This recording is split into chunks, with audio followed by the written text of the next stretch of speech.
Konseling CBT atau Cognitive Behavioral Therapy adalah pendekatan psikoterapi yang membantu konseli mengubah pola pikir dan perilaku yang menyimpang. Teknik self-talk dalam konseling adalah teknik berbicara positif kepada diri sendiri untuk membantu mengatasi pikiran negatif dan meningkatkan resiliensi.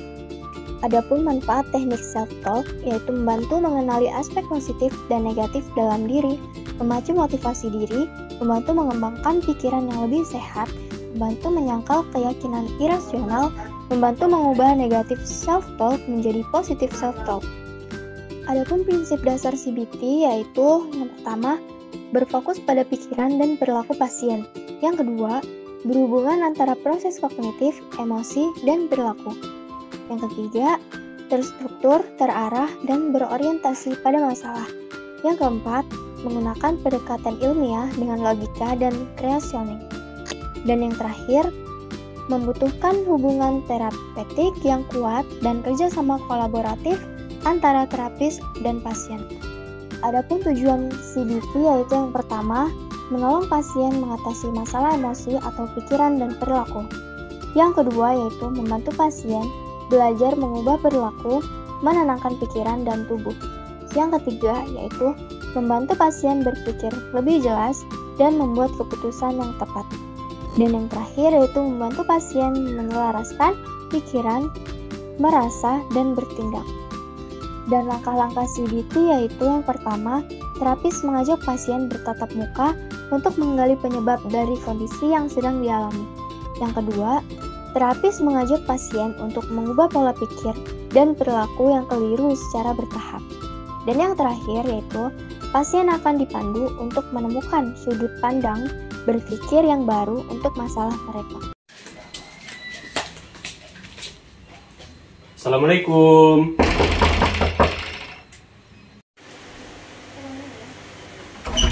Waalaikumsalam. Silakan masuk, Bang. Ya Pak, makasih Pak. Silakan duduk, Bang. Ya Pak, makasih ya Pak.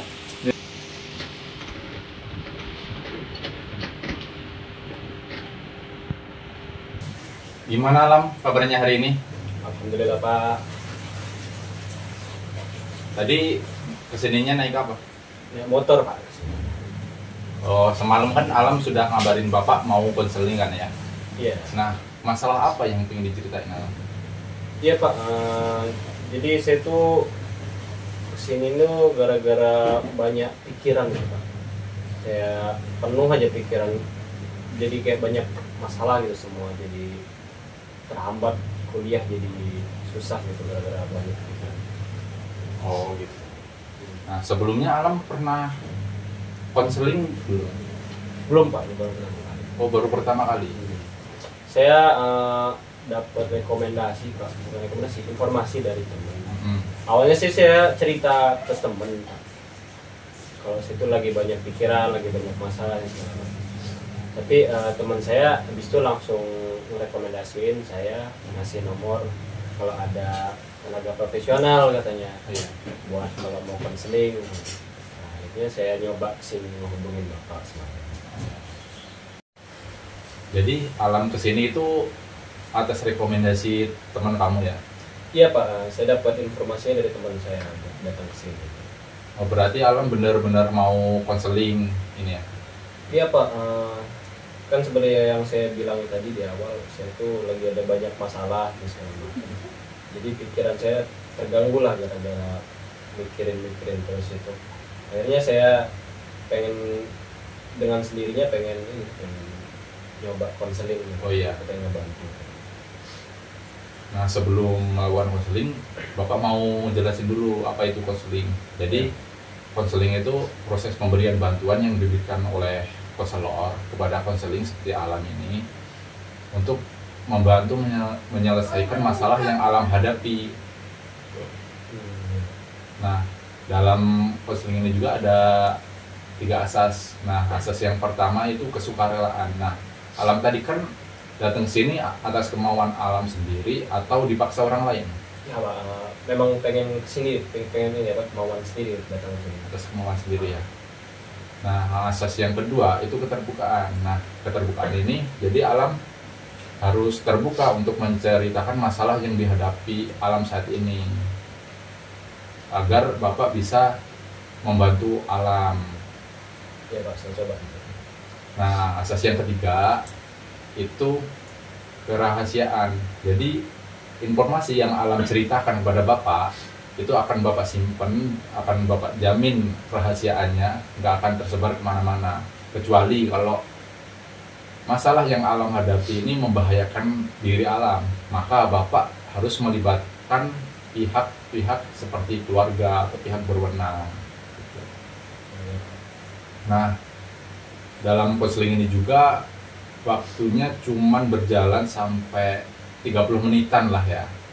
Nah, kalau misal Alam belum puas, maka kita bisa jadwalkan ulang di minggu depan. Gimana, Alam bersedia? Ya, bersedia Pak.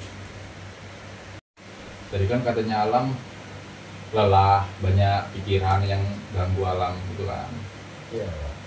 Jadi Bapak ini mau nerapin nih pendekatan CBT menggunakan teknik self-talk. Nah, ini bisa membantu Alam untuk mengelola pikiran negatif yang mengganggu Alam. Gimana? Kayaknya menarik Pak. Saya coba. Nah, tujuan kita hari ini adalah untuk mengenali pikiran negatif yang ada pada diri Alam dan mengubahnya menjadi pikiran yang lebih positif. Dengan begitu, Alam bisa merasa lebih baik dan mampu menghadapi tantangan sehari-hari. Menarik Pak. Tapi saya nggak yakin Pak, caranya gimana? Nah, jangan khawatir, Bapak akan bimbing kamu langkah-langkahnya.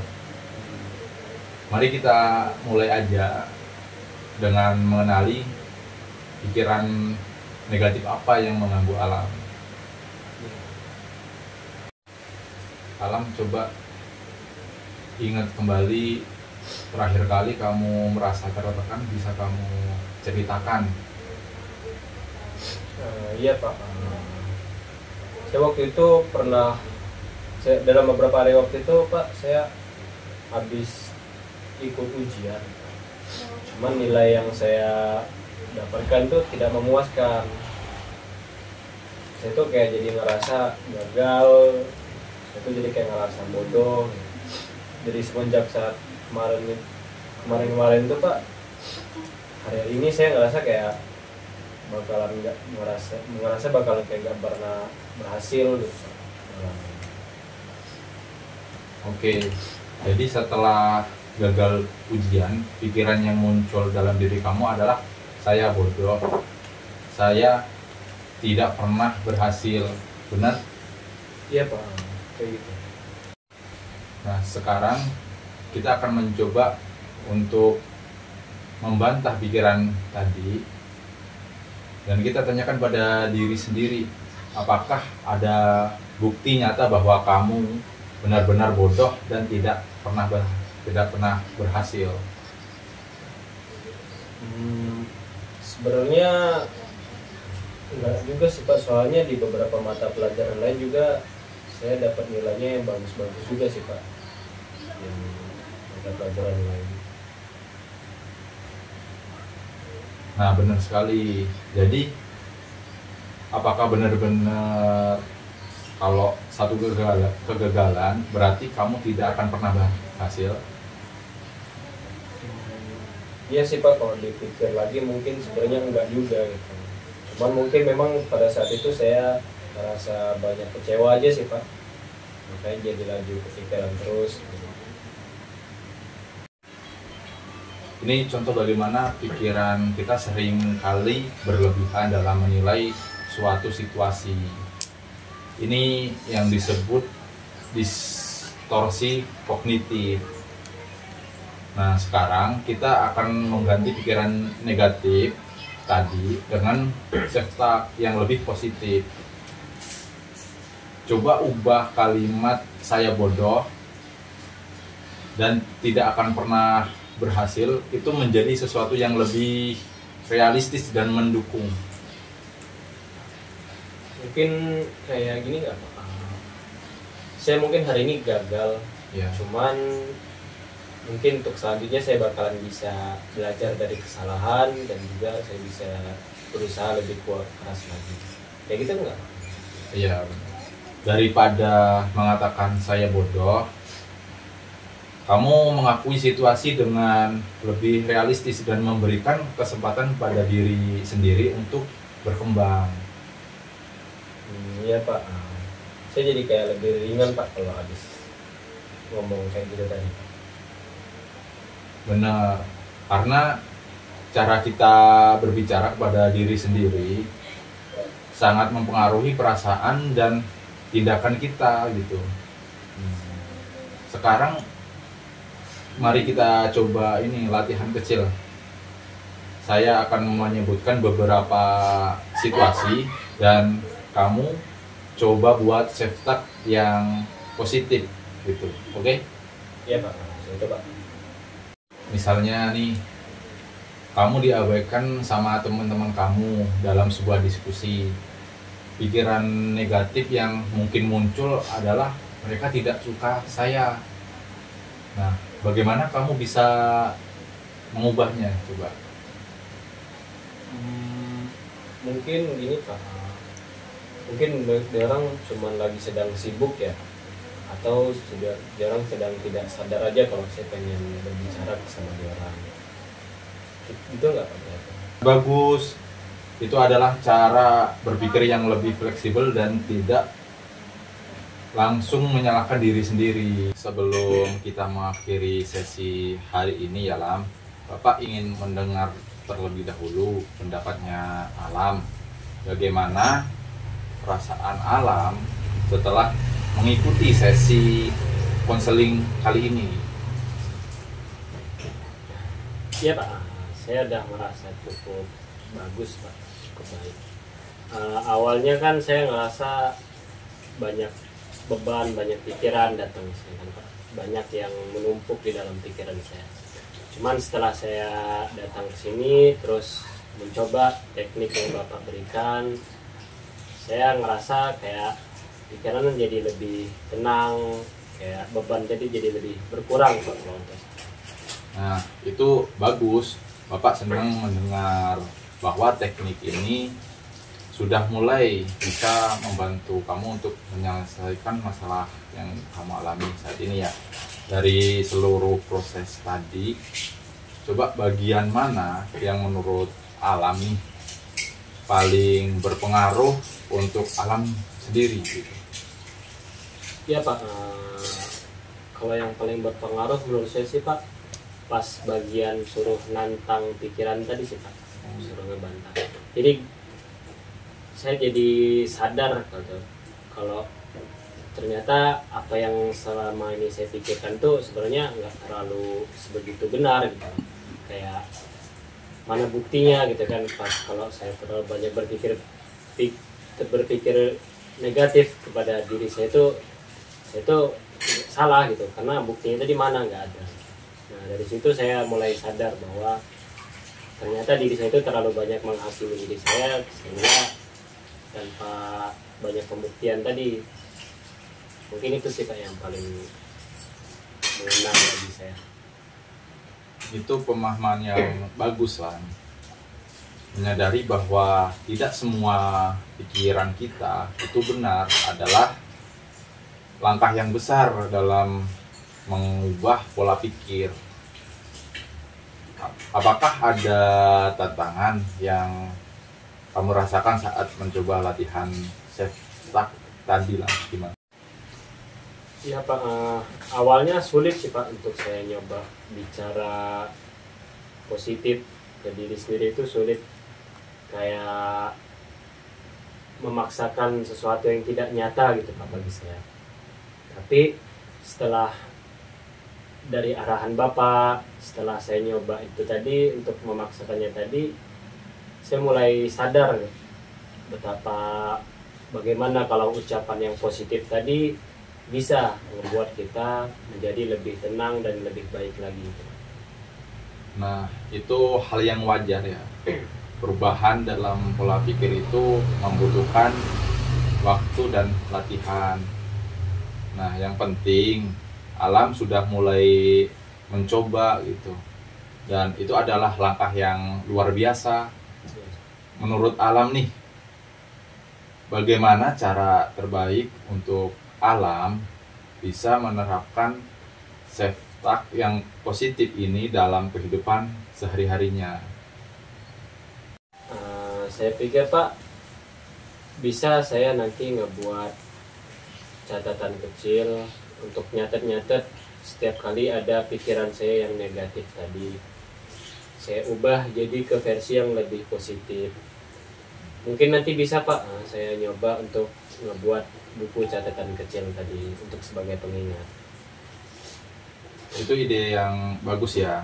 Dengan mencatatnya, kamu bisa melihat pola pikir yang negatif mana yang sering muncul dan bagaimana kemudian kamu bisa mengubahnya. Dan selain itu, kamu ada situasi tertentu nggak yang menurut Alam sendiri mungkin akan menjadi tantangan dalam menerapkan self-talk tadi? Ada sih Pak, yang pas saya biasanya kalau nerima kritikan ataupun pendapat kepada terhadap diri saya itu, mungkin itu Pak yang jadi salah satu hal saya terpancing lagi gitu ya Pak, menjadi terlalu banyak berpikir negatif tadi Pak. Itu tantangan yang cukup umum ya dalam situasi seperti itu. Coba beri diri Alam waktu sejenak terlebih dahulu sebelum bereaksi. Tarik napas dalam, lalu tanyakan pada diri Alam sendiri, apakah ini benar? Apakah ada cara lain untuk melihat situasi ini?